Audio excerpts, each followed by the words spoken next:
Sejam bem-vindos para mais um vídeo e para mais uma apresentação de um livro.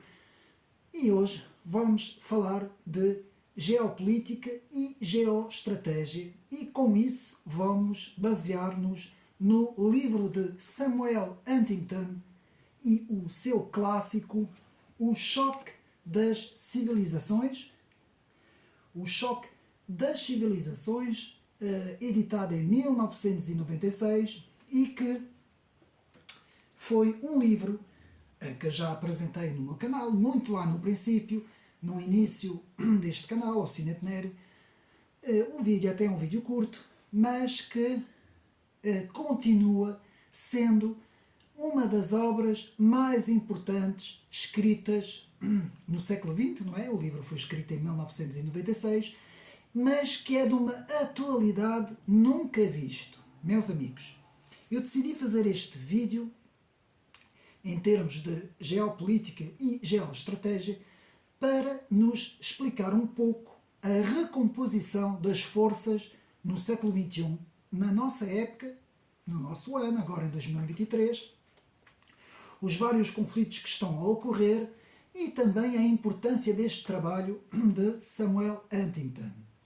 E meus amigos, eu li o livro inteiro, agora há pouco tempo, e não consigo encontrar nada nesta obra, não é? Que eu mostro outra vez, que está à venda nas livrarias, não consigo encontrar absolutamente nada que não esteja de facto correto e que não esteja a acontecer entre nós.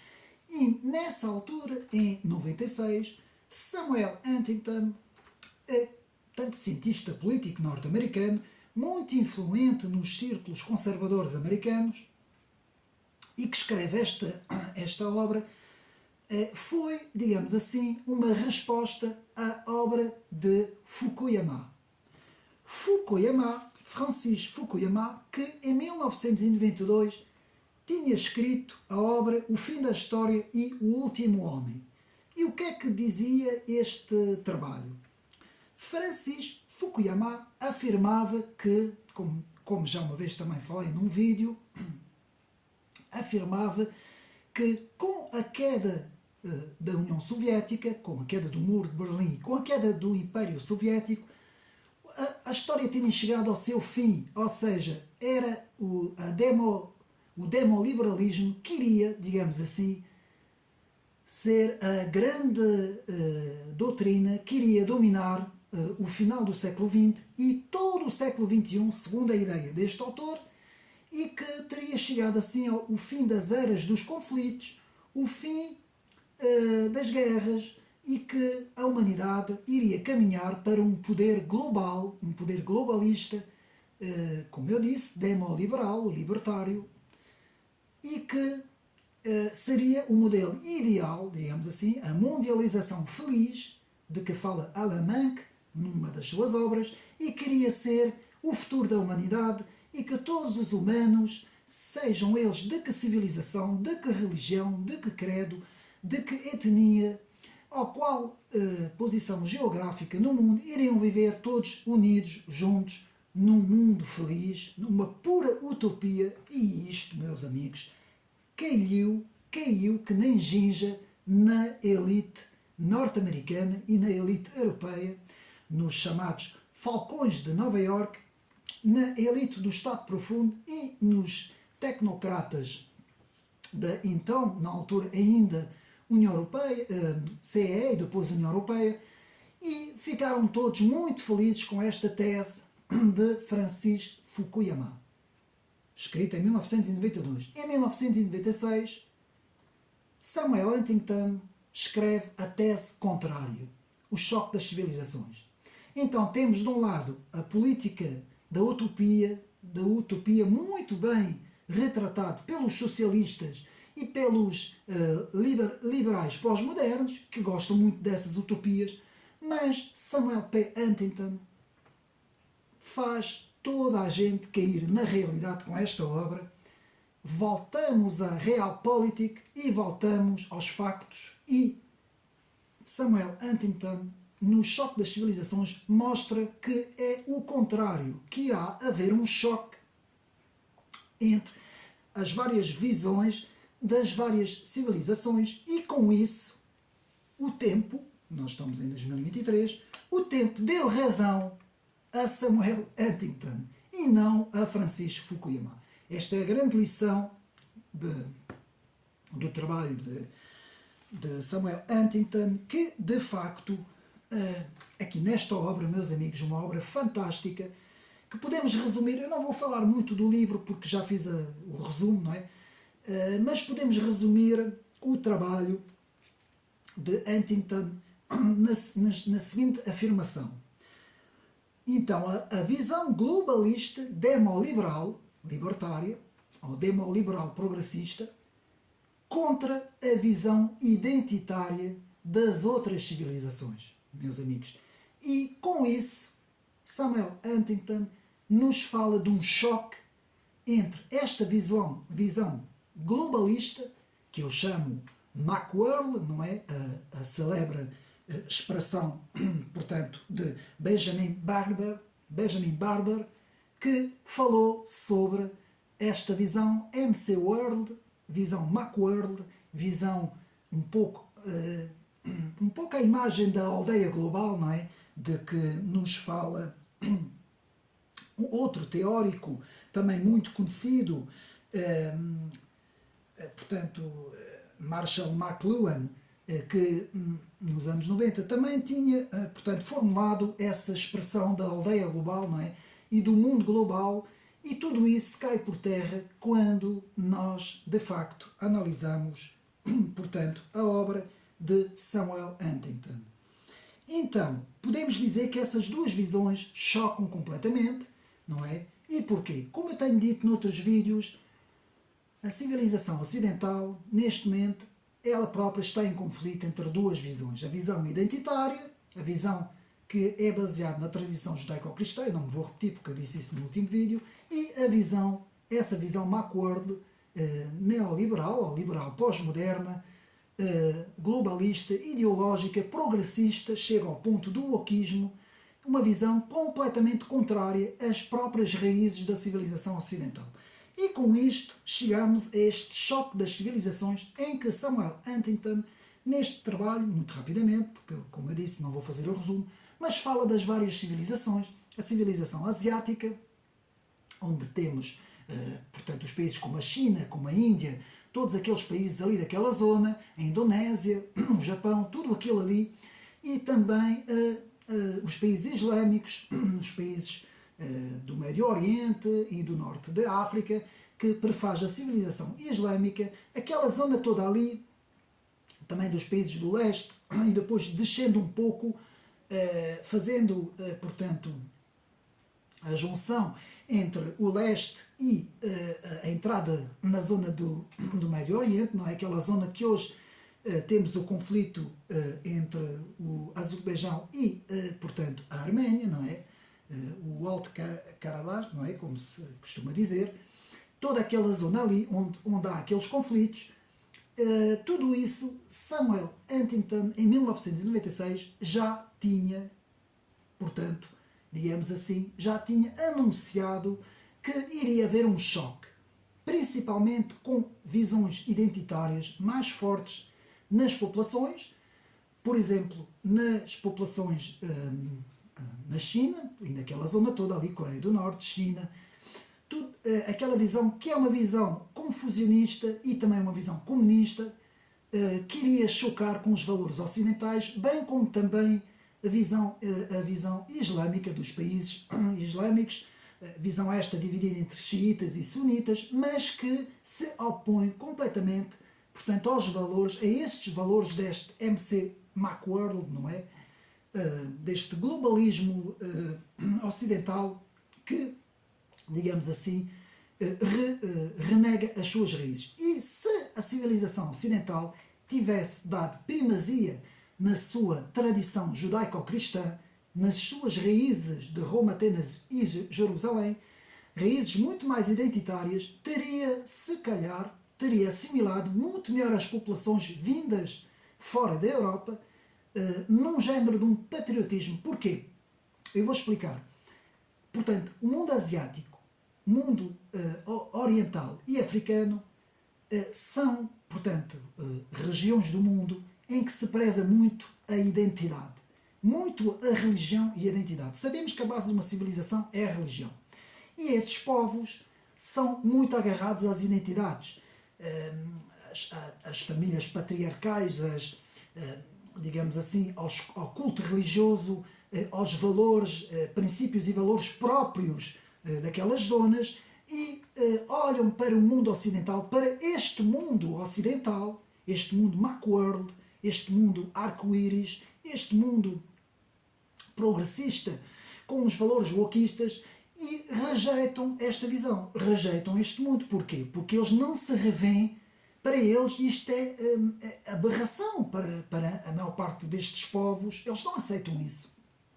E, muito bem, nos anos 90 Samuel Huntington adiantou-se no tempo, aliás, muito antes do wokismo, não é? Porque nessa altura ainda tínhamos o politicamente correto, que depois vai ter uma evolução no wokismo. Huntington se adianta no tempo e, ao contrário de Fukuyama, como eu disse na entrada, nos diz que vai haver um choque entre as civilizações. E aqui, muito bem, Samuel Huntington nos fala em vários fatores, no fator político, as várias visões, os interesses políticos, a queda do dólar, já nessa altura, a subida dos países novos emergentes, como os BRIC, não é? Nos fala dos fatores religiosos, uma radicalização no islamismo, vinda de vários setores, irmãos muçulmanos, vindo dos setores salafistas, ali, como sabemos, portanto, da zona ali da Arábia Saudita, os salafistas e os irmãos muçulmanos mais da zona do Catar e do Egito. Portanto, toda essa radicalização, não esquecendo que a radicalização islâmica opõe-se completamente ao pan-arabismo, não é? Que é o nacionalismo árabe, como eu tenho falado noutros vídeos também. E tudo isso, Samuel Huntington faz aqui uma previsão fantástica, a previsão de uma China cada vez mais emergente. E atenção, a visão da China é antiglobalista, ao contrário daquilo que nós ouvimos muitas vezes falar. A China não tem essa visão universal, essa visão arco-íris, esta visão progressista. A China tem uma visão própria. É a China primeiro e depois o resto do mundo. É assim que eles funcionam. E esta ideia de que o mundo globalista, as elites globalistas tinham, de certa forma, por exemplo, a China e a Índia na mão, não é? Com a mão de obra nos anos 80, nos anos 90 e princípios de 2000, essa mão de obra que se deslocalizou toda para a China, não é? E para a Índia, e que depois esses países iriam ser meramente países fábricas, não é? Os chamados países de fábricas, não é? Voltou-se um bocadinho o feitiço contra o feiticeiro, porque estes países, tanto a China como a Índia, ganharam autonomia própria, ganharam poder económico próprio, poder político próprio, poder tecnológico próprio, e passaram eles a ter uma autonomia, já não dependendo, digamos assim, do poder globalista, norte-americano e europeu, não é? Euroatlântico, digamos assim, e passaram então a ter vida própria, como eu costumo dizer. E isto saiu ao contrário, nos planos dos globalistas que pensavam ter a China e a Índia na mão e, de certa forma, a Rússia. E nós vamos analisar isto tudo e Samuel Huntington, então, como eu disse, desfaz completamente a tese de Fukuyama do último homem, não é? Do fim da história e do último homem. E, com isso, vão aparecer vários exemplos no livro de Huntington. E houve vários teóricos, como nós estamos a falar de geopolítica, hoje vamos falar um bocadinho alguns dos maiores geopolíticos que tiveram uma influência muito grande, a maior parte deles americanos e ingleses, e que teorizaram ali uma série de situações, principalmente com a Rússia, não tanto preocupados com a China, mais com a Rússia, e vamos com isto falar um pouco desses teóricos, e depois na parte do fim do vídeo eu vou apresentar aqui alguns livros que já tenho a mostrar, mas livros importantes dentro do estudo da geopolítica, para nós entendermos um pouco as forças. E, meus amigos, a geopolítica é muito diferente dos outros estudos dentro das ciências. Normalmente a geopolítica não se estuda não se vai para a geopolítica com viés, não se estuda a geopolítica com digamos assim, representações manicaístas, as representações geopolíticas normalmente fazem uma abstração muito grande das ideias preconcebidas e elas estudam as forças no terreno geográfico e no terreno político, um bocadinho também no terreno económico, mas principalmente no terreno geográfico e no terreno político. Com isso também depois há um certo estudo sobre as culturas e as religiões, não é? As tradições dos povos, mas é basicamente a relação política e geográfica.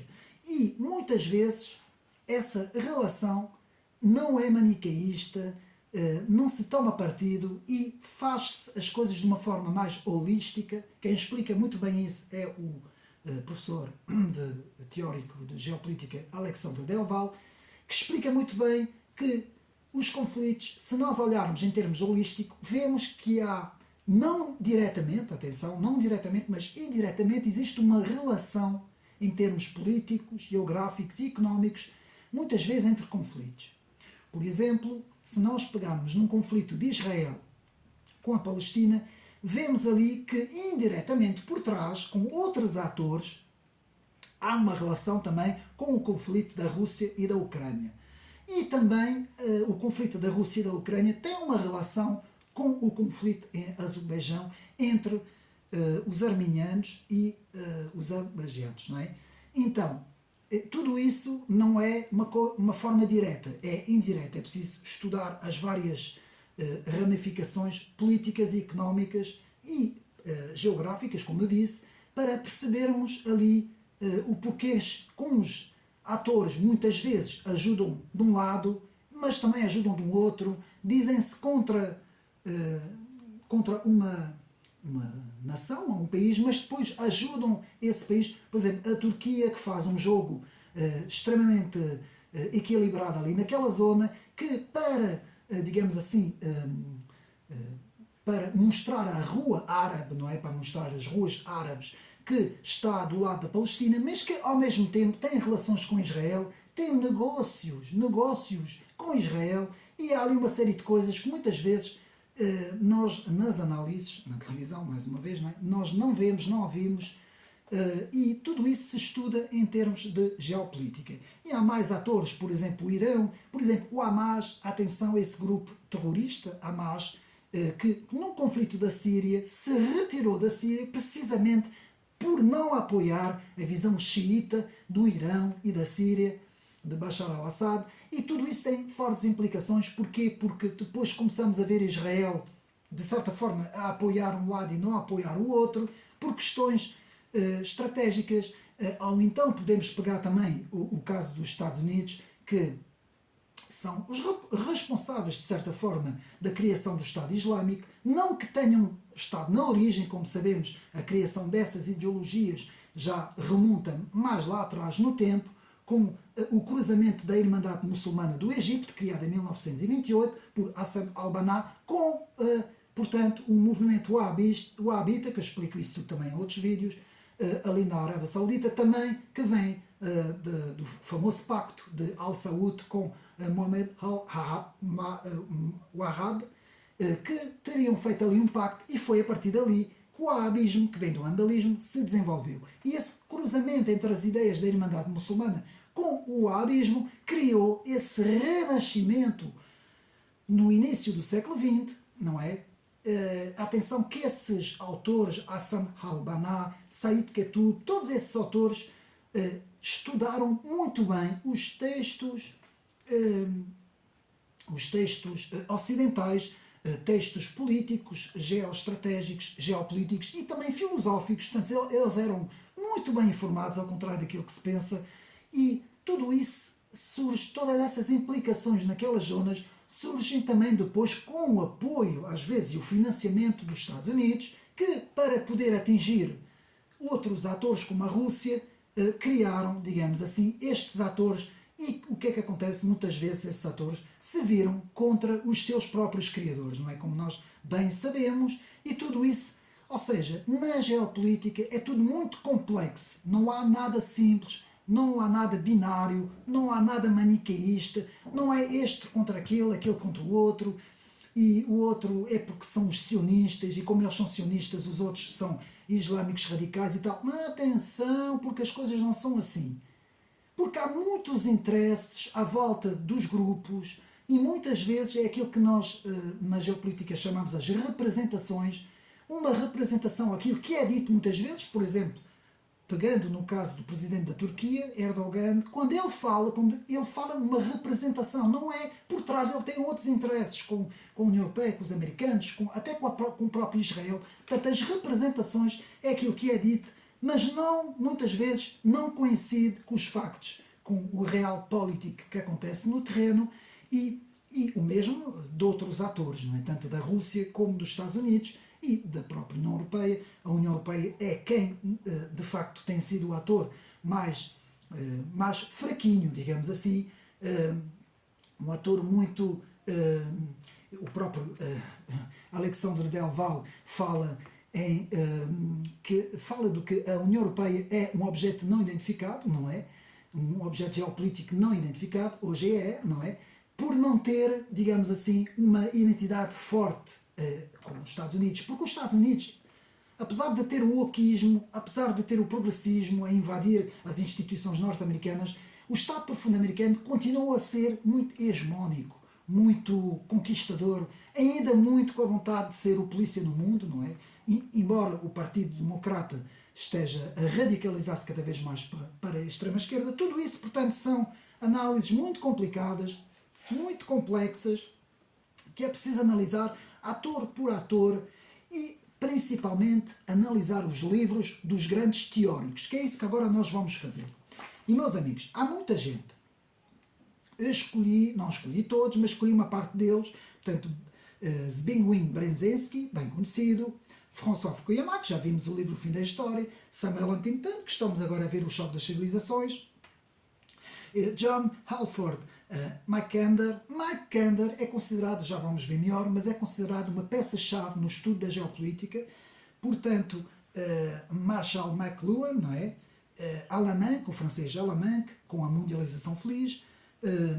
Nicholas Spykman, outro nome importantíssimo, com a teoria do Rimland, que nós vamos estudar o que é isso. Depois o bem conhecido Mackinder, não é? Como eu disse, com a teoria do Heartland. George Friedman, que é agora mais recente, muito importante, com a teoria de George Friedman, que já vamos ver, porque são as teorias que ainda movem os Estados Unidos neste momento, o Estado profundo americano. Temos, portanto, o Henry Kissinger, não é? Bem conhecido, que já está praticamente no fim da vida, mas que foi um ator importantíssimo no século XX. O Alexandre Delval, pelo qual vamos ver o livro, pela qual eu estudo bastante. Devo de dizer que é para mim, um dos geopolíticos mais importantes da atualidade. Portanto, este ítalo-francês que dá aulas em Roma e em Paris e que para mim tem sido uma das peças-chave para se entender os fenómenos políticos. Depois temos o seu, digamos assim, aliado nos livros, não é? Jacques Opelza, que escreve com ela a Mundialização Perigosa, que depois iremos ver. Temos depois John Mearsheimer,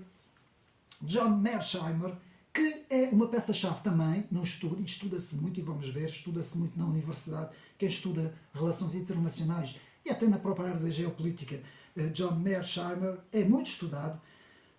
George Kennan também, muito importante, e depois mais dentro do pensamento sociológico, um pouco misturado com a política e com a geopolítica, Max Weber também, e Benjamin Barber na visão, como eu disse, na visão liberal, libertária do Macworld, não é? E nós vamos estudar mais ou menos esses autores para tentar compreender. E depois, no fim, a pequena bibliografia de livros que podemos adquirir aqui em Portugal e que são importantes para nós, alguns em França também, que eu mandei vir da França, mas que são importantes para estudarmos os fenómenos geopolíticos. Bom, vamos começar com John Mearsheimer. Meus amigos, John Mearsheimer, muito estudado em relações internacionais, é um autor prestigiado, autor de uma vasta bibliografia sobre estratégia, sobre políticas digamos assim, geopolíticas e geoestratégicas sobre a relação Estados Unidos, Europa e Eurásia, e Rússia principalmente.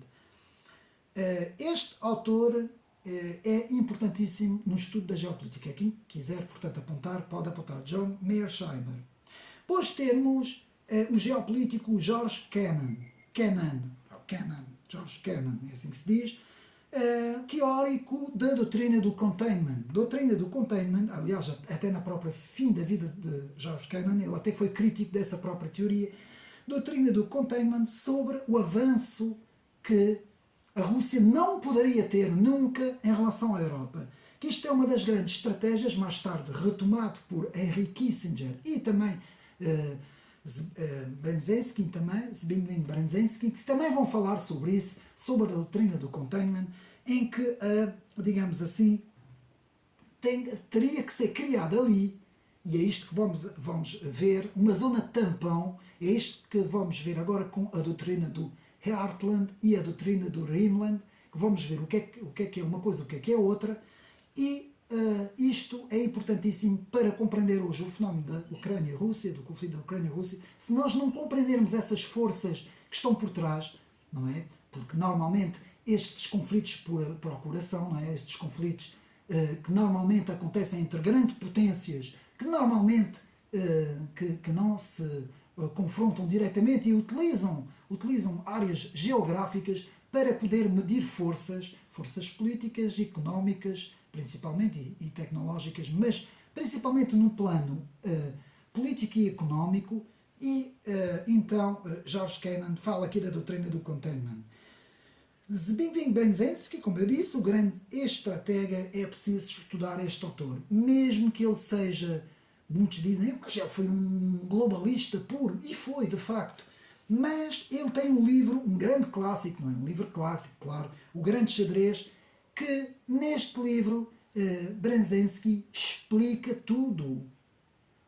Escrito nos anos 90 também, ele explica como é que se deve fazer um tampão à Rússia, não é? Como é a preocupação dos atores norte-americanos em relação à Rússia por causa da Europa, não é? Da União Europeia, e principalmente por causa da Alemanha, e nós vamos ver isso mais para a frente. Henry Kissinger, na doutrina americana, para contenção, também vemos, e um ator mais recente que para mim tem sido a peça-chave neste momento para compreender, digamos assim, os norte-americanos neste momento, o poder norte-americano democrata e também neoconservador, que é George Friedman, conselheiro da CIA, do Instituto de Stanford, vai criar as novas teorias que vão ser utilizadas tanto pelos neocons como pelos democratas sobre as estratégias para implementar ali naquela zona. E George Friedman, que é, digamos assim, um autor pelo qual eu não concordo absolutamente nada, como é óbvio, não é?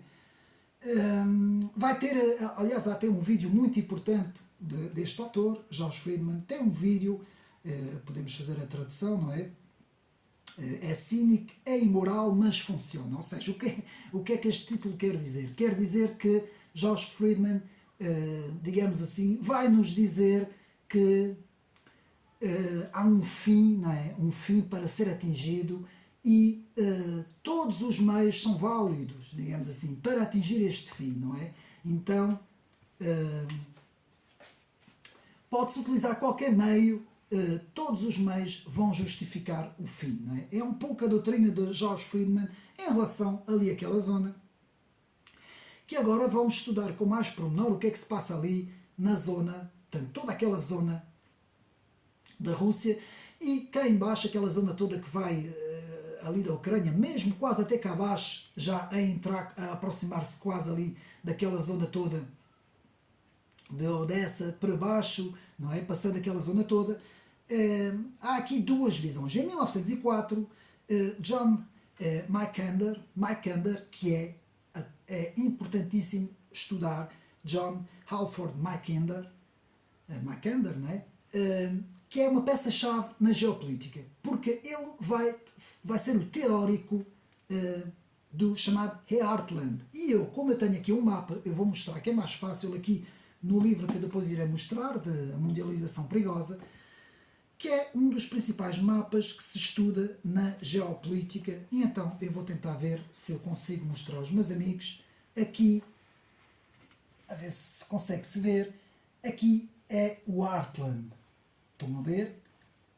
Que é exatamente isso que Mackinder vai teorizar em 1904 e vai dizer que quem controlar esta zona aqui, o Heartland, que é praticamente, podemos dizer que é praticamente quase a Rússia toda, que é um território muito vasto, controla praticamente o mundo. É a visão de Mackinder da doutrina do Heartland, a chamada doutrina do Heartland, que depois vai ser retomado por Nicholas Spikeman, com a sua doutrina clássica do Rimland. E nós aqui vamos ver o Rimland. E o Rimland é o quê? O Rimland é esta parte toda de baixo que vai contornar a zona do Heartland.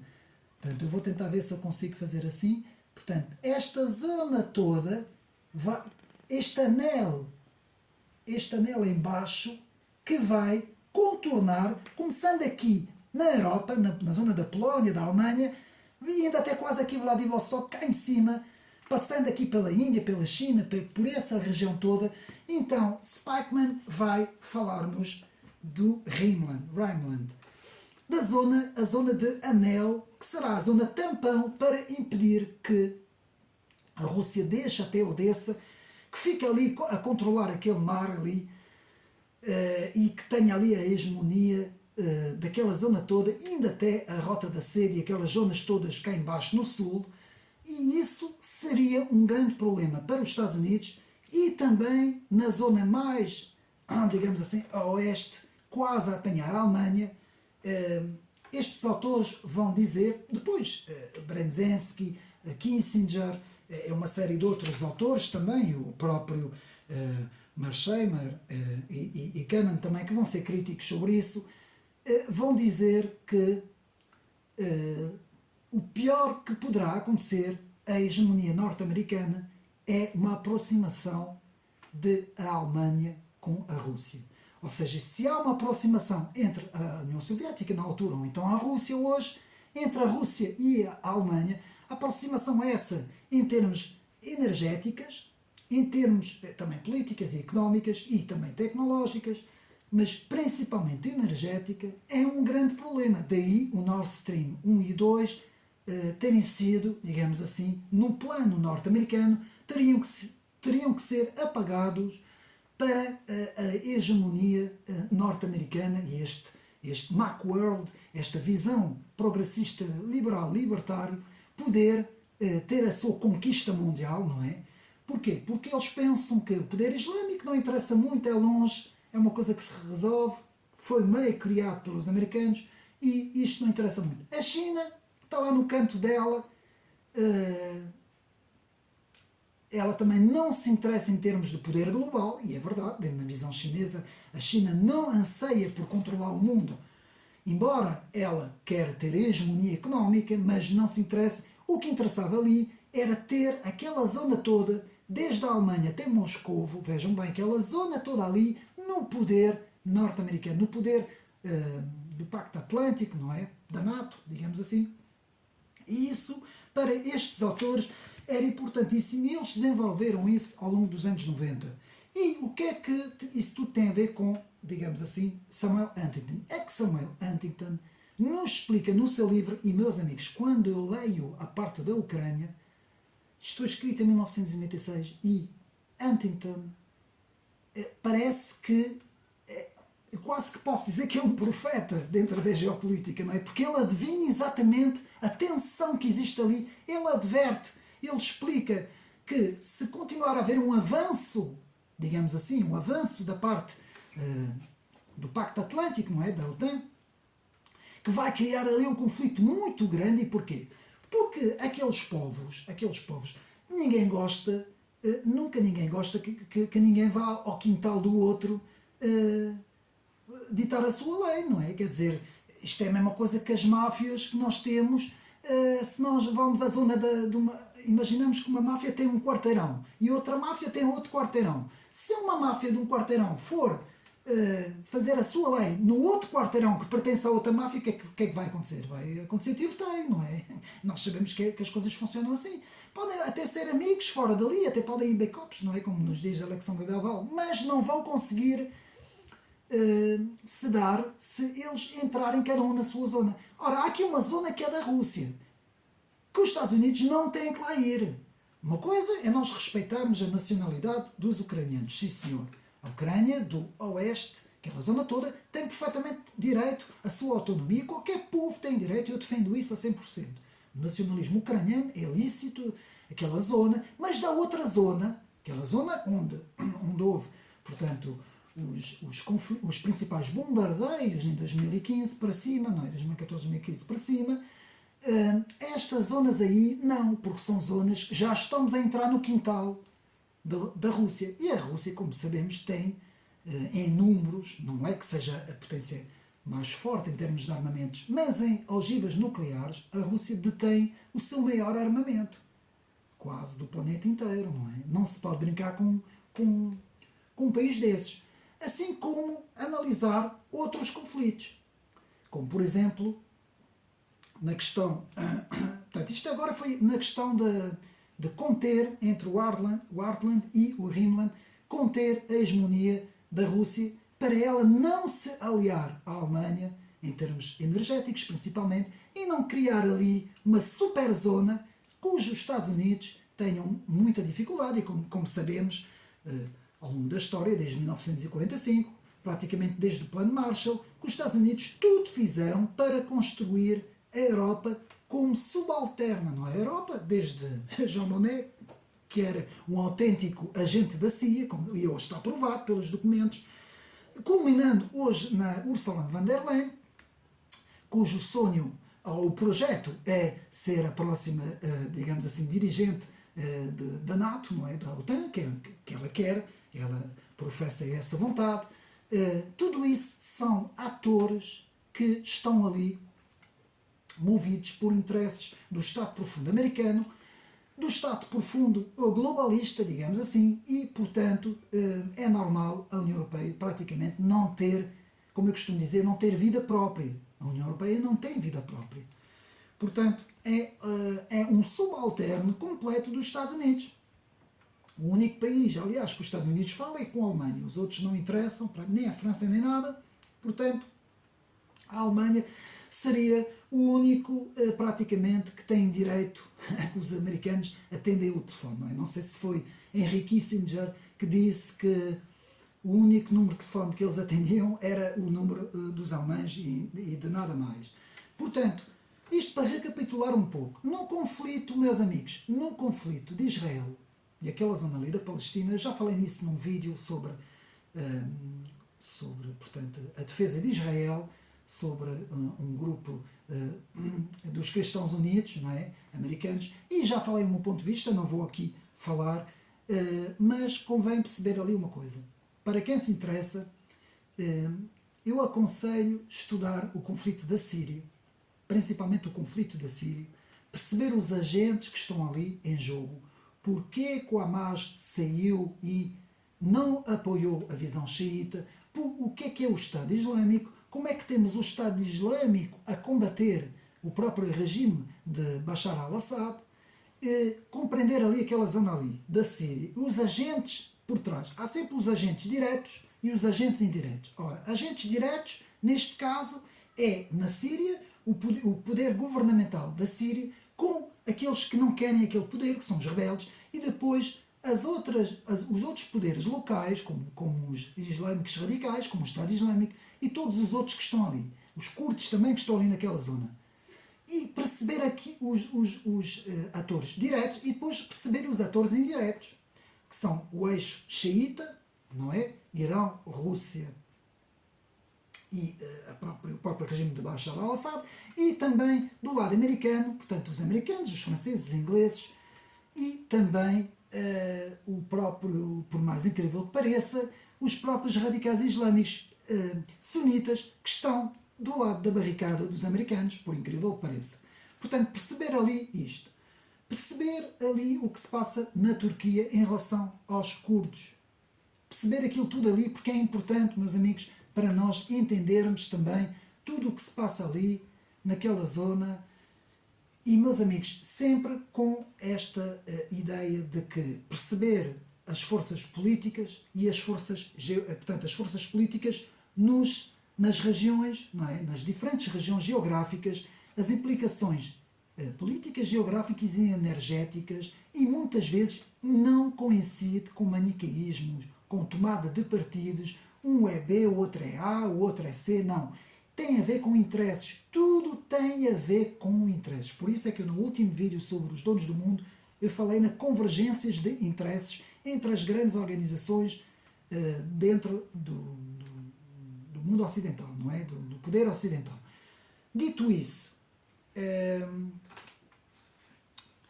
portanto, o que é que nós temos mais? Portanto, temos a Nicolas Spikeman, que vai também ele trazer a doutrina clássica inglesa da teoria do Rimland, como vimos, do Rimland, aquele anel que vai cercar o Heartland, não é, da parte de cima.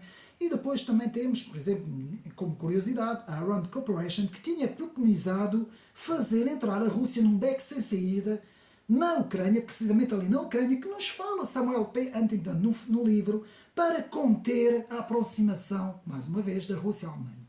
Bom, dito isto, meus amigos, este livro aqui, Samuel Huntington, é, de facto, um livro que, mais do que nunca, hoje, agora, quem se interessa por essas questões, compreender os conflitos em termos de geopolítica, comprar este livro, porque este livro é fundamental, meus amigos. É fundamental. Este livro nos fala sobre a questão da imigração, muito cuidado. Samuel Huntington nos diz, com esta deflagração da imigração em massa para a Europa, que ele prevê que a Europa será islamizada e que a tradição judaico-cristã ela vai subsistir, ela vai sobreviver, digamos assim, na América do Norte e na América do Sul também, Central e do Sul, não é? Ou seja, nas Américas a tradição judaico-cristã ainda vai sobreviver, mas que na Europa, Huntington nos diz que vai, se tudo continuar nesta direção, portanto, com o efeito demográfico, não é? E muito bem dito também por Éric Zemmour, em França, que nos fala de que é a demografia, as forças demográficas que conduzem a história do mundo, eu vou repetir, é a força demográfica que muitas vezes conduz o destino do mundo. Meus amigos, vocês sabem porque que no início do século XIX, portanto, os exércitos de Napoleão tiveram vários êxitos em relação a outras potências? É porque nessa altura, até essa altura, depois há uma queda completa, mas até essa altura a França era o país na Europa que tinha a maior força demográfica. Era o país mais numeroso em termos, sim senhor, meus amigos, mais do que a Alemanha, mais do que a Rússia, mais do que a Inglaterra, mais do que a Espanha. A França é que tinha, em termos demográficos, a demografia mais alta da Europa.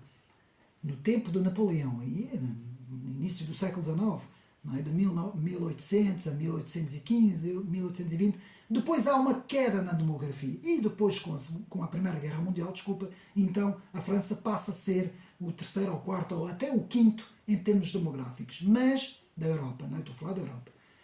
Portanto, o que é que eu quero dizer com isso? A força demográfica, meus amigos, se não nasce europeus, se cada família de europeus, inclusive famílias portuguesas, nasce um filho ou não nasce nenhum, e se a imigração islâmica tem 3, 4, 5, 6, 10 filhos, chegam a ter 10 filhos, o que é que vai acontecer num prazo de 2, 3, 4, 5 gerações? Não é? É uma força demográfica muito grande. E Samuel Huntington, em 1996, faz esse aviso, meus amigos. E nós estamos em 2023. Nós temos que refletir sobre esses prognósticos que foram mesmo acertados, não é? Eu não sei como é que toda a comunicação social elogiou o livro de Francisco Fukuyama, não é? O fim da história e o último homem, não é? Como se fosse algum livro que não profetizou nada, praticamente não explicou nada, antes pelo contrário falou de uma mundialização feliz. E meus amigos, a mundialização tem tudo menos de feliz. Com estas forças em jogo, tem tudo menos feliz. E é por isso é que eles estão a tentar fazer esta reunião de todas as religiões, porque eles sabem que é aí que eles vão conseguir, é justamente unindo as religiões todas do mundo, e isso eu irei falar no vídeo, num dos próximos vídeos, de Falsa Aurora, um livro muito importante sobre o poder ecuménico, como a família abraâmica está a tentar, e o Concílio Mundial das Igrejas estão a tentar unir o mundo inteiro, não é? Continuando, eu não me oponho a que haja uma união. Atenção, eu não me oponho a que o mundo inteiro esteja unido. Se o mundo inteiro for unido, sem guerras, sem conflitos, é muito melhor. O problema é que para que haja esta união tem que haver respeito pela individualidade das pessoas, pelas crenças das pessoas. Porque se vão fazer uma união mundial e ninguém vai poder ter religião, ninguém vai poder ter tradição, ninguém vai poder ter, digamos assim, princípios, valores, toda a gente vai ter que obedecer a uma norma, a um pensamento único, obrigatório para todos, não é? Estilo 1984 e Admirável Mundo Novo, de George Orwell e Aldous Huxley. Mas amigos, isto é um totalitarismo, não é? Ninguém pode obrigar ninguém, não é? Como eu costumo dizer. Então, meus amigos, o mundo neste momento está muito fragmentado. E o unilateralismo, que gostam muito de falar nessas palavras, ou os políticos sempre gostaram muito, nos anos 90, na década de 2000, sempre muito com esta palavra, se transformou hoje num multipartidarismo. Porquê? Multilateralismo, desculpa. Porquê? Porque este unilateralismo já se percebeu que o mundo unipolar não funciona. E hoje a prova é a subida dos BRIC. O mundo hoje é multipolar, não é unipolar. A tese de Fukuyama foi abaixo, que é isso que Huntington explica. O mundo se transformou num mundo multipolar, com várias divisões, com várias visões, com várias interpretações. E este mundo feliz de Fukuyama, este mundo arco-íris, progressista, em que toda a gente, digamos assim, toda a gente prega a inclusão, não funciona fora da Europa e dos Estados Unidos. Ele funciona na Europa e nos Estados Unidos ainda porque adormeceram as instituições. E é isto que Huntington nos fala. Este conflito entre esta visão arco-íris, Macworld, com a visão identitária das outras nações não ocidentais. E Samuel Huntington nos diz, na tese do livro, que faria melhor se a Europa e os Estados Unidos se tivessem mantidos identitários e não esta visão cor-de-rosa, não é? Esta visão cor-de-rosa, pois é uma visão cor-de-rosa, arco-íris, utopista, não é? Do mundo maravilhoso em que toda a gente vai ser feliz, meus amigos. O comunismo já prega isso desde não sei quando. Essas visões do país na Terra não funcionam porque o mundo não é um paraíso. Os seres humanos, ao contrário daquilo que muita gente diz, o bom selvagem do Jean-Jacques Rousseau, meus amigos, que veio no século XVIII, isto já foi provado que esta teoria já caiu por terra e já fez milhares e milhões de mortos. Esta visão do bom selvagem, de que toda a gente é maravilhoso, toda a gente se dá as mãos. Eu gostava que fosse assim se os homens fossem anjos. Mas os homens não são anjos. O homem é um ser decaído, um ser que precisa ter freios e contrapesos, que é isso que nós vamos ver na visão conservadora de Russell Kirk. Toda a obra de Russell Kirk, da visão conservadora, nos mostra, de facto, que o homem tem que ser, digamos assim, tem que ser travado, digamos assim, é a palavra que eu quero aqui utilizar, tem que ser travado nos seus intentos, porque os intentos do homem, já nos dizia Vilfredo Pareto, o grande Vilfredo Pareto, nos dizia que quando deixa de haver uma circulação entre elites, a nível mundial, não é? Então quer dizer que o poder está nas mãos de uns pouquíssimos, e o que é que acontece? Muitas vezes quando isso acontece, quando a concentração do poder se torna num, há sempre levantamentos populares, há sempre conflitos, guerras, revoluções, enfim. Porquê? Porque o homem é assim, porque o desejo do homem é ter o controle absoluto, não é ter dinheiro, porque esses grandes financeiros, George Soros e Companhia Limitada, dinheiro eles já têm, eles não precisam de dinheiro. O que eles querem é o controle total dos povos do planeta. Isto não funciona, porque nós não pensamos todos de forma igual. Portanto, isto agora escapando um pouco do âmbito do livro.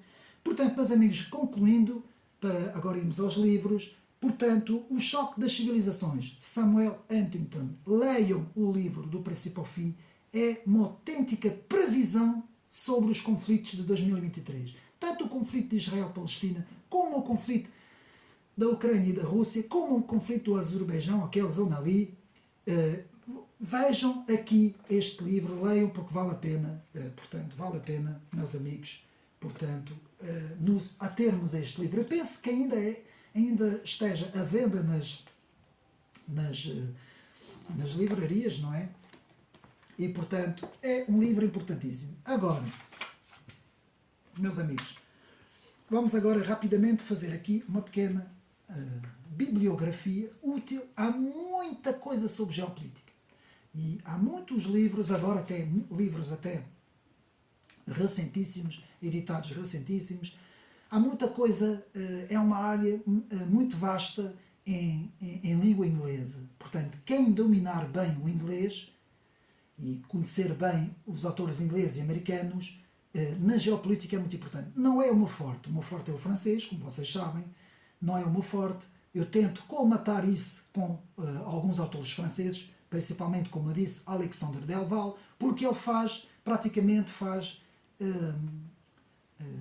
ele consegue fazer o resumo de todos os maiores teóricos, não é? Como eu falei, dos principais teóricos, como eu disse, a fixar John Mearsheimer, George Kennan, Brzezinski, Kissinger, Friedman, Mackinder e Spikeman, que são apenas alguns, há muito mais. São autores importantes para nós estudarmos, mesmo que sejam autores americanos, não interessa, são autores importantes para nós, digamos assim, estudar. E, principalmente para mim, Alexandre Delval, que já tem uma vasta biografia, tem muito livro. Portugal está a editar alguns livros de Alexandre Delval, que é uma coisa boa, nem todos, mas, por exemplo, tivemos o Complexo Ocidental, o Complexo do Ocidente, onde é que está? Portanto, eu tenho aqui, posso até mostrar. Portanto, tivemos aqui o Complexo Ocidental, que continuo a dizer que é um livro de referência, tem que se ter este livro, é um livro de referência. E aqui, o livro principal, que eu também baseei também um pouco esta análise, junto com Samuel Huntington, é La Mondialisation Dangereuse, que é a mundialização perigosa. Isto aqui só existe em francês. Quase 600 e tal páginas, quase 700 páginas. E atenção, porque saiu agora a nova versão ampliada, Vers un choc global, que é o título do livro, que a tradução é para um choque global, não é? Dirigindo-se para um choque global, que é o novo livro, que é a nova versão. Tanto que o subtítulo do livro é também a mundialização perigosa, como este aqui, só que faz 800 páginas, é quase o dobro deste. Este já faz quase 600 e tal páginas. O outro faz 800 páginas, porquê? Porque eles ampliaram completamente o livro, o livro saiu o mês passado, portanto já tem várias coisas sobre até o próprio conflito de Israel-Palestina, tem tudo e é um livro em termos de geopolítica de se tirar o chapéu. Este que eu li, meus amigos, já é um livro fantástico. Como nós podemos ver, como eu mostrei, só na parte final temos para aí 10 mapas, com este que eu mostrei, não é? Vários mapas, em termos de geopolítica, sobre todos os assuntos principais, desde conflitos energéticos, conflitos religiosos. Meus amigos, este são os anexos, não é? Na parte final. E o livro fala de tudo com muita informação que essa informação nós não a temos pelos nossos comentários da televisão, de certeza absoluta que não vamos ter nada. Portanto, fica aqui este livro, A Mundialização Perigosa. Estou à espera que alguém faça a tradução para o português. La mondialisation dangereuse, a mondialização perigosa. Eu tenho o resumo do livro no canal, podem ver em duas partes, dois vídeos sobre o resumo, portanto, do livro. Depois, para percebermos o pensamento também de Francis Fukuyama, que logo a seguir, portanto, O Fim da História e o Último Homem, escreveu também um livro importantíssimo, que este aqui já está à venda em Portugal, o outro está esgotado, não vale a pena procurarem, que não vão encontrar. Francis Fukuyama, Identidades, que também é importante perceber o pensamento deste autor, meus amigos. Em termos de geopolítica e geoestratégia, é importantíssimo perceber, portanto, o pensamento deste autor. Depois, outra vez de Alexandre Delval e um livro em português, editado em português, que foi o livro que me despertou. Eu já li esse livro. Este livro foi escrito, já li há muitos anos, meus amigos, mas para termos noção que este livro foi editado em 2009.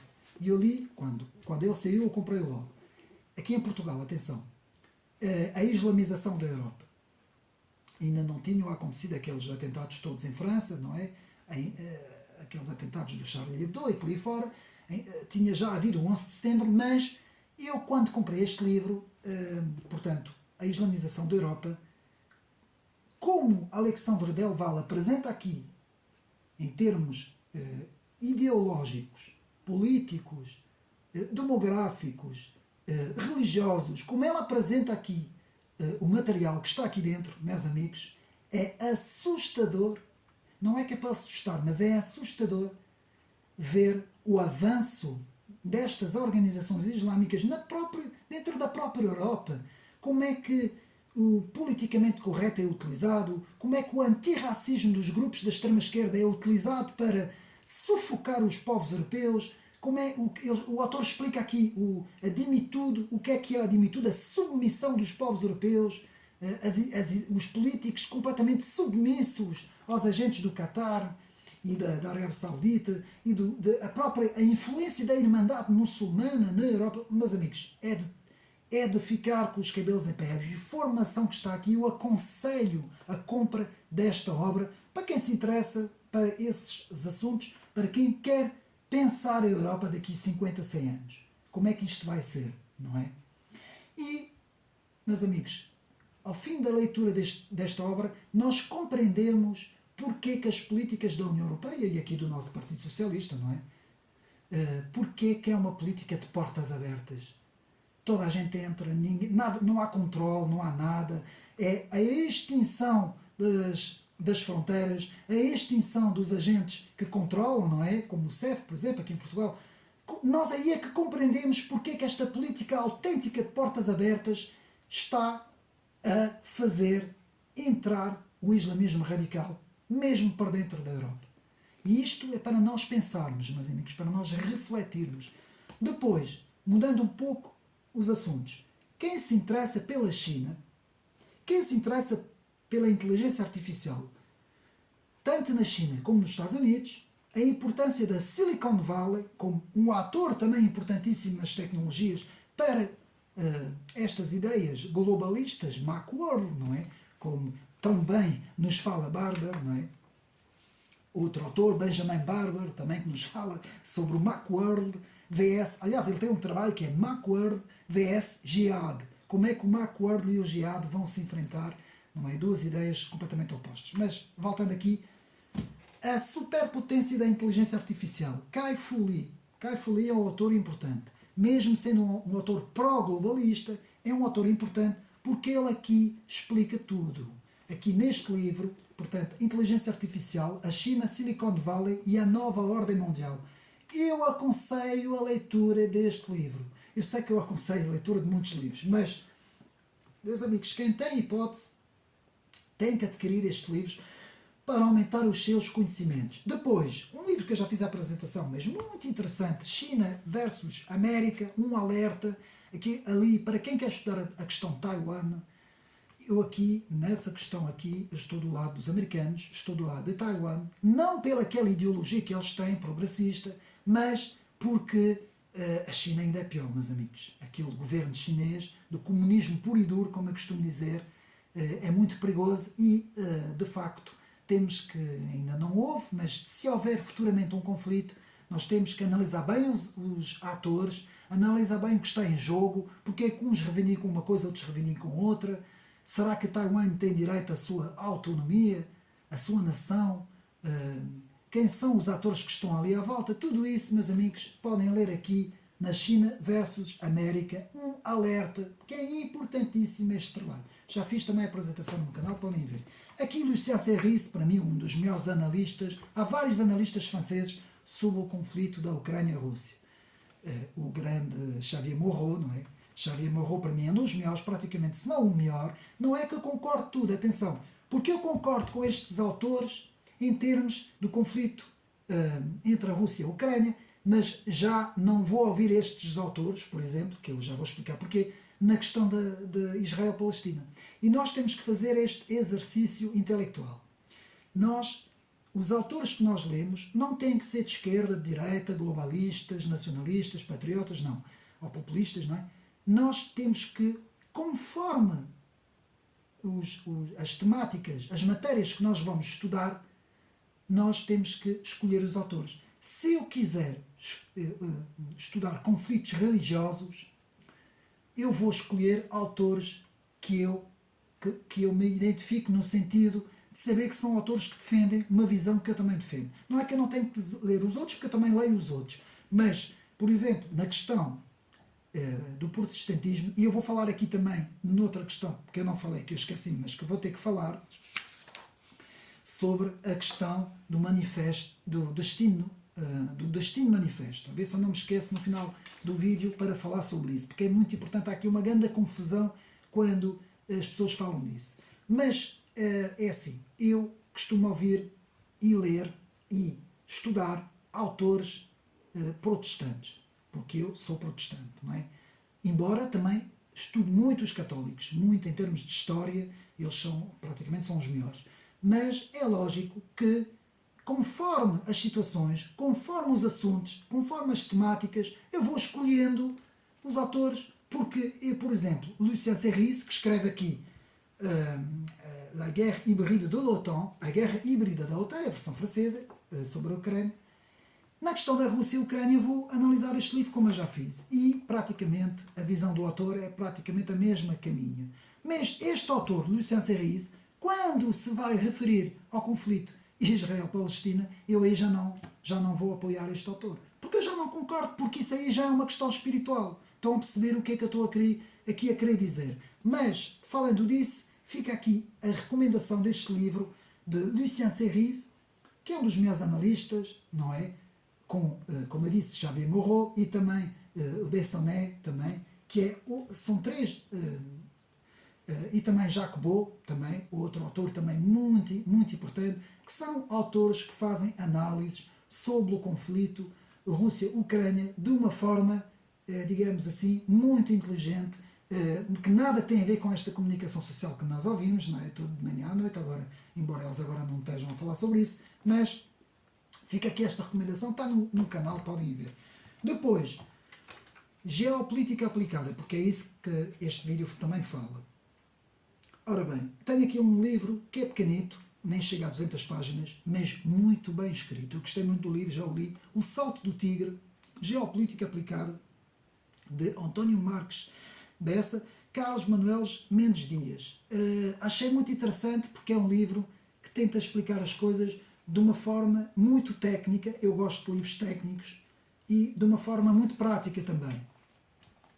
Portanto, fica aqui também a recomendação, Geopolítica Aplicada. Muito interessante, O Salto do Tigre. E depois, dois autores que eu falei, Henry Kissinger e Brynwyn Brzezinski, que são duas peças-chave para entender a geopolítica norte-americana e são, independentemente que se gosta ou não dos globalistas ou não, são duas mentes brilhantes dentro da geopolítica, meus amigos, que é este livro aqui, de Carlos Manuel Mendes Dias também, que é o mesmo que escreveu o livro anterior, e que, para mim, também me ajudou muito a compreender a visão destes dois autores, Henry Kissinger e, portanto, Zbigniew Brzezinski. Meus amigos, todos os outros têm livros importantíssimos, portanto, John Halford Mackinder, importantíssimo, tem portanto, o livro, portanto, o próprio, deixa-me ver, o livro Geopolítico da História, portanto, eu penso que seja a tradução, que seja o livro em português. Depois temos Marshall McLuhan, que escreve de Gutenberg Galaxy, a Aldeia Global, um livro importantíssimo também para estudar a geopolítica. A Mundialização Feliz, de Alain, um autor francês também, importantíssimo. Depois temos então as doutrinas sobre o Rimland, de Nicholas Spikeman, que é fundamental para entender ali aquela doutrina do Rimland. Depois temos, mais uma vez, outra obra de Mackinder, não é? John Halford Mackinder, também, sobre a teoria do Heartland, que eu aconselho o estudo. Temos depois o George Friedman, também outro autor americano, defensor da ideia geopolítica americana, The Next 100 Years, a Forest for the 21st Century, portanto, sobre também esta temática do Rimland. Depois temos a Nova Ordem, de Henry Kissinger, já tenho apresentado o livro, Alexandre Delval, toda a bibliografia, meus amigos, não vou aqui estar a dizer, senão nunca mais sair daqui, toda a bibliografia importante. Depois o livro também para perceber um pouco, esse aqui é o Clash Demográfico, de Michel Scolien, que também escreve La Face Cachée de l'ONU, um livro também importante. Depois temos John Mearsheimer, não é? George Mearsheimer é o mais estudado na geopolítica, não é? E que tem aqui também várias obras, portanto é só procurar as obras de John Mearsheimer, escolher, não é? Porque ele tem muita coisa. Depois o George Kennan também, de Fatal Alliance, um livro importantíssimo sobre a aliança da França, da Alemanha e da Rússia, que para os Estados Unidos seria uma aliança fatal, não é? Digamos assim. Benjamin Barber, estudando o Macworld, ele tem uma obra interessante, como eu disse, Macworld vs Jihad. E agora, meus amigos, vamos falar para acabar o vídeo. Eu vou falar aqui de um autor que é Max Weber, bem conhecido na sociologia, e que escreve, aliás, que um dos seus trabalhos mais conhecidos, que deu fama ao autor, é o famoso livro A Ética do Capitalismo e o Espírito Protestante, não é? Espírito Protestante e Ética do Capitalismo. Eu penso que eu tenho aqui o livro, eu vou até mostrar. A Ética Protestante e o Espírito do Capitalismo, está aqui, eu já li o livro 2 vezes, e eu quero falar, porque é que eu vou falar disto? O que é que isto tem a ver com o vídeo? Porque eu tenho ouvido muita gente, desde comentadores, desde autores franceses, um deles é um autor que sigo de perto, Pierre-Yves Rougereau, que é o presidente do Cercle Aristote, em França, que é um analista como eu conheço poucos, como eu já vi poucos, não é? De facto é de tirar o chapéu, mas sobre o que eu vou falar, mais uma vez, e é uma tradição dos franceses, para mim, terem um erro nesta análise, que eu vou já explicar. Aqui em Portugal também há alguns professores, alguns comentadores, eu não vou estar a dizer os nomes, porque eu não quero aqui estar a dizer nomes, mas muita gente fala sobre isso. E eu, como não gosto de entrar em polémica com ninguém, porque é assim, eu tenho a minha opinião, eu penso que a minha opinião seja certa, porque eu vou utilizar a história, eu vou utilizar os factos históricos e vou explicar o porquê que eu não concordo com a visão, a chamada visão do destino manifesto. Ora, esta visão, não vou chamar teoria, eu vou chamar isso uma visão do destino manifesto. Quem fala disto, meus amigos, é quem não é crente. Quem não crê, quem não é cristão, ou até judeu-ortodoxo, não interessa, quem não é cristão fala desta visão, porque é fácil falar quando não se é crente. E eu vou explicar porque é que eu estou a dizer isso. Porquê? É fácil dizer, pronto, o povo de Israel, povo israelita, os sionistas, como eles gostam tanto de os dizer, ou então os próprios WASP, não é? Os protestantes americanos, não é? América Branca Protestante. Há aqui uma visão de que eles pensam que têm o destino manifesto nas mãos. Deus falou com eles, falou com os judeus e os protestantes, e eles é que vão dominar o mundo, vão ser os reis da terra, e o destino deles é o destino manifesto, um destino que vai fazer o cumprimento da profecia bíblica apocalíptica, que nos últimos tempos será, portanto, os escolhidos de Deus, do tal destino que Deus impregnou no mundo, o destino manifesto, que fez com que os tais judeus e protestantes sejam os escolhidos e o destino pertence a eles, meus amigos. Quem fala assim, primeiro há aqui antissemitismo nisto. Depois há anticristianismo ou cristofobia, como vocês quiserem chamar, nesta teoria. Teorias que vêm de trabalhos lá atrás, como os protocolos dos sábios de Sião, que já se provou que foi um documento falso. Eu não estou a dizer que não exista naqueles que dominam o mundo, os grandes financeiros, tanto pode haver judeus como não judeus, como protestantes, como até católicos que eu conheço, como até ateus. Pode haver de tudo. Não venham agora fazer, essencializar as coisas, não venham agora dizer que um grupo, não sei quê, de judeus ou protestantes quer dominar o mundo. Porque é exatamente isso o destino manifesto. O destino manifesto é os Estados Unidos que são os polícias do mundo e eles podem ir para todo lado. Isso não tem nada a ver com isto. Isto tem a ver com políticas norte-americanas que vêm do Partido Democrata, principalmente. Alguns neocons, não é? Os chamados falcões de Nova Iorque, dessa gente, o Estado Profundo americano, juntamente com o Estado Profundo europeu, principalmente alemão, os nossos amigos alemães, que estão em todo lado, que estão sempre por trás de muita coisa. E esta gentinha toda está-se borifando para religiões, meus amigos. Que é isso que nós temos que perceber uma vez por todas, que a elite global, essas elites globalistas, não querem saber absolutamente nada, nem de cristianismo, nem de judaísmo. Antes, pelo contrário, eles querem varrer da terra o judaísmo e o cristianismo. Quando nós falamos com atores, eu digo atores políticos e financeiros e económicos, como Bill Gates, como George Soros, como portanto, Warren Buffett, como Larry Fink, como Jeff Bezos também, como esses atores todos, o próprio presidente do Fórum Económico Mundial, não é? Klaus Schwab, o seu ideólogo Harari, não é? Toda essa gente, primeiro, não são crentes, é nada, nem no cristianismo, nem no judaísmo, estão-se pouco marimbando, eles querem o poder. Eles só veem notas à frente, tecnologia e poder e notas. É o que eles veem à frente e controlam. É isso que eles veem. Eles estão-se marimbando para as igrejas, para as sinagogas.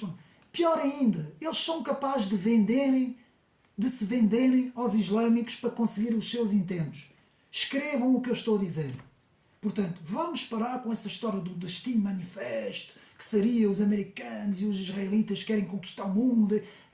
Meus amigos, o povo israelita nunca foi tão perseguido na história como é agora. Já não existe judeus sem ser Israel, à volta, no Médio Oriente, desapareceram todos. Saíram todos, meus amigos, todos.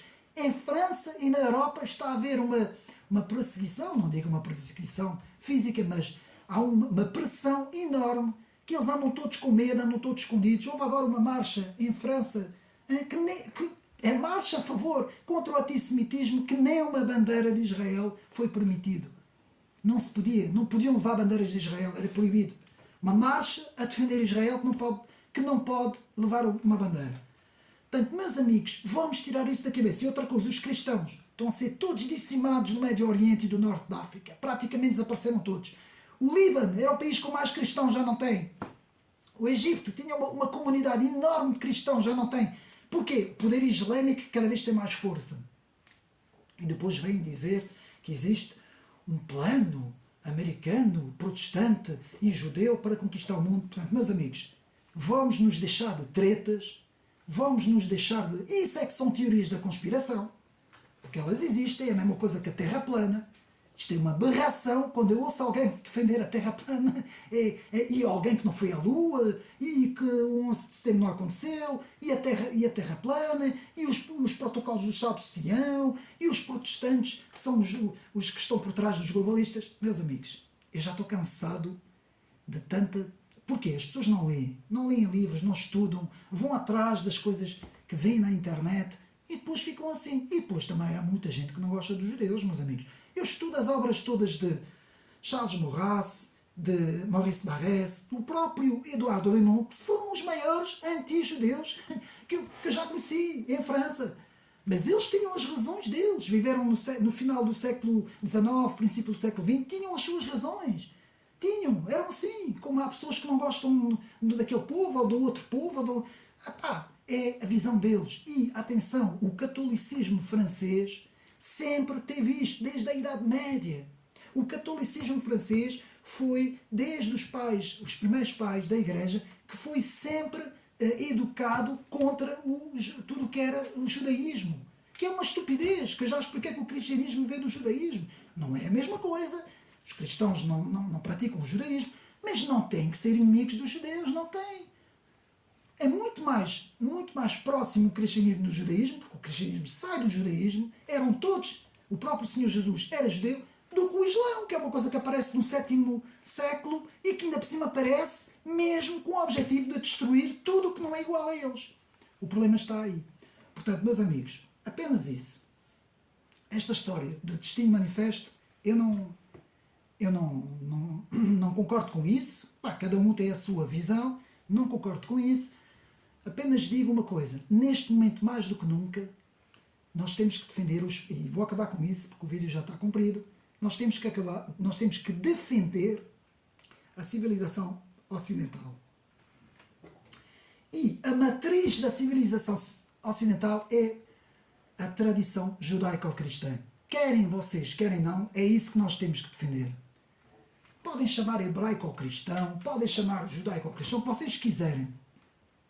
E a Bíblia, Antigo Testamento e Novo Testamento, é o livro da civilização ocidental. E é isto que nós temos que defender. E é exatamente isto que está a ser atacado, meus amigos. O que é que a extrema-esquerda mais abomina? Exatamente o que eu acabei de dizer, a tradição judaico-cristã. O que é que líderes que nós temos em Portugal, por exemplo, do próprio Chega, o que é que eles mais defendem? Não estou a dizer que eles defendem o judaísmo, claro que não estou a dizer isso, mas defendem os princípios e valores tradicionais. Neste caso, em Portugal, é o catolicismo, mas também um bocadinho o protestantismo, muito pouco, mas é o catolicismo, que é isso que nós temos que defender. Na Alemanha será mais o protestantismo, na França também é o catolicismo, aqui na Espanha é o catolicismo. Portanto, nós temos que defender os nossos valores. E eu sou ocidental, eu não sou islâmico, eu não vivo no Paquistão, eu não vivo na Palestina. Eu tenho que defender portanto, a minha civilização, a minha tradição, os meus valores. E digo-vos, são os valores que criaram a democracia, que criaram o Estado de Direito, que criaram os direitos humanos, os direitos do homem e do cidadão, são direitos do cristianismo. Não há... Eu estou-me a arrepiar ao dizer isso. Para acabar o vídeo, que já estou a dar uma grande seca aos meus amigos, não há maior lei do que o Sermão da Montanha. Não é lei, não há maior proclamação em toda a face da Terra, desde o primeiro homem que existiu na face da Terra até o último homem, não existe proclamação maior do que o Sermão do Monte, em que estão resumidas as duas grandes leis: amar a Deus acima de todas as coisas e amar o próximo acima de todas as coisas. A relação vertical com a relação horizontal. Meus amigos, vocês não encontram isso no islamismo. No islamismo vocês só encontram amar a Deus acima de tudo, e quem não concordar, a cabeça já foi. Estão a perceber o que é que eu estou a querer dizer? Nós defendemos o amor ao próximo. Nós é que defendemos a convivência de todos com todos. Desde que todos respeitem todos. Desde que não haja imposição. Então, se todos os seres humanos um dia, que eu não acredito nisso, não é? Mas se todos os seres humanos um dia conseguirem viver todos juntos, lado a lado, sem ninguém impor absolutamente nada, que era isso que acontecia em França nos anos 50 e nos anos 60, em que o meu pai, em França, estava no café ao lado de um italiano, ao lado de um espanhol, ao lado de um argeliano, ao lado de um nigeriano, ao lado de um islâmico, não interessa, e todos jogavam as cartas, e todos lá jogavam a TRC era a corrida dos cavalos, todos bebiam café, e todos bebiam uma imperialzinha, um panaché, como se bebia em França, e toda a gente vivia contente, toda a gente tinha o seu trabalho e ninguém falava em religiões, etnias e cores e sabe-se lá o quê. E sexo e mais sei lá o quê. E diferenças sexuais e sabe-se lá mais o quê. Todos eram felizes. Não havia essas ideologias. Quem está a fazer, quem está a criar a controvérsia, quem está a criar os temas que fraturam a sociedade é essa extrema-esquerda, meus amigos. Essa extrema-esquerda que depois vai a correr abraçar o islamismo radical. Estão a perceber? Então, eram esses valores nossos, antigos, da democracia, que eram os valores que mantinham a paz da sociedade e que fizeram uma Europa pós-guerra com paz. Ora, é isso que eles agora querem destruir. Vão ter as consequências, meus amigos. Daqui 100 anos, eu ainda bem que eu não vou estar cá, meus amigos. Porque eu não quero saber o que é que vai ser isto daqui 50, 100 anos. Como é que vai ser a Europa? Se não houver um travão, se não houver partidos políticos que disseram não, nós não proibimos a entrada a ninguém, desde que haja controlo, desde que venham para cá para aceitar a nossa civilização, as nossas tradições, respeitam, vêm para cá trabalhar, sim senhor, como nós quando vamos para o outro lado também respeitamos. Eu se for para a França tenho que respeitar a França, se for para a Rússia tenho que respeitar a Rússia, se for até para a Arábia Saudita aí tenho mesmo que respeitar, senão já era uma vez, não é? Se for para a China a mesma coisa. Eu não posso chegar num outro país e impor a minha visão, impor as minhas regras, impor... É a mesma coisa que se você tem uma casa, vou acabar com isto, você tem a sua casa e você convida alguém a ir passar uma noite na sua casa. Tem lá um quarto dos convidados, não é? Um quarto dos hóspedes, como é chamado. Você convida alguém a passar lá a noite. Esse alguém vai lá, fica todo contente e tal. Sim senhor, você está a ajudar esse alguém. No outro dia, se alguém diz assim, olha, é aquele móvel que está ali, eu não quero. Olha, a minha cama não gostei, dá lá a tua cama. Olha, a televisão agora, em vez de estar na sala, vai no quarto onde eu fiquei. O que é que você vai dizer? Espera aí, meu amigo, esta casa é minha. Então o que é que você chega aqui e já manda? Isto. E depois, se calhar no outro dia ele vai chegar e vai dizer, olha, agora eu quero aqui ficar sozinho. Você tem que sair porque esta casa a partir de agora é minha. Vocês acham que as coisas funcionam assim? Não, meus amigos. Portanto, nós amamos o próximo, respeitamos todos, mas tem que haver regras. Princípios e regras. E deveres. Não só direitos, mas também deveres. E a nossa sociedade está a ser destruída precisamente nesses conceitos que eu acabei de falar. Não há mais deveres, não há mais princípios, não há mais regras, só direitos. Todos chegam, todos querem tudo, todos mandam e depois é o quê? É a anarquia, é a guerra civil, é a destruição, é o que se passa. É o que se passa em países como o Líbano, é o que se passa em países que outrora foram países que tinham ordem e agora não têm. E é o que vai acontecer à Europa se a Europa continuar neste caminho. Meus amigos, espero que não nos tenha amassado muito. Apenas isto, portanto, vamos estudar, ler, adquirir saber, analisar, ponderar e, principalmente, defender. Eu vou acabar com isto. Eu não vou falar em democracia porque esta palavra já nem sequer faz sentido no dia em que nós vivemos. Apenas vou dizer isso. Defender o Estado de Direito, as leis e a Constituição que foram feitas para o povo. Portanto, o Estado de Direito, as leis, a Constituição foram feitas para o povo. E o povo, tudo deve ser para o povo. Okay? Assim que eu quero acabar este vídeo e estudando, lendo e analisando as obras, espero que tenham gostado deste vídeo um pouco mais na área da geopolítica e espero que mais uma vez tenham gostado. Não se esqueçam O Choque das Civilizações, que foi uma previsão acertadíssima de Samuel Huntington. Eu acabo assim, mais uma vez espero ter sido útil, um abraço e até uma próxima.